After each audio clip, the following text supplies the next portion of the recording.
Oindala 2 hilabete bildu ginen Usansoloko talde feminista, udalagaz batera, akordio batera iritsi ginen, ze azken finean ikusi ginen Usansolon behar bat zegoela Usansolon eraso matxistei aurre egiteko protokoloa sortzeko, ez? Deialdi bat egin zen, herri mailan, eta lehenengo batzar baten bildu ginen Usansoloko talde feminista, Ujaba jai batzordea, Mirari emakume taldea, Lamintxu Gazta asanblada, eta bildu ziren baita herritar libre bezala, eta hor lehenengo batzar horretan adostu ginduen protokoloko lehenengo pausuak, ez? Eta hurrengo 2 hilabetetan osatzen ibili gara eta gaur aurkezten ari gara ofizialki. Protokoloaren ardatz nagusia dira batez ere eta prioritate handiena da biktima laguntzea. Eta biktimari entzutea eta behar dauen arreta jasotzea.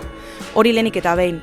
Eta gero baita Usansolon prebentzio moduen hartzea, ez? Azken finean badakigu azken alien entzuten direzela eraso gehiago dauzela, gainera iritzi matxista eta fasisten gorakada bat nabaritzen da, eta uste dugu Usansolon horri aurre egiteko behar da sare feminista bat, ez? Eta Usansoloko emakumeak babesteko sare bat, ez? Behar zala.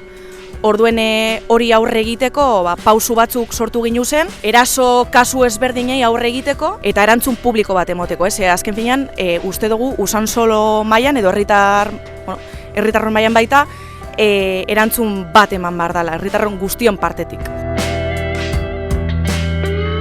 Erasoak ez dira bakarrik jai girotan sortzen, egunerokotasunean ere.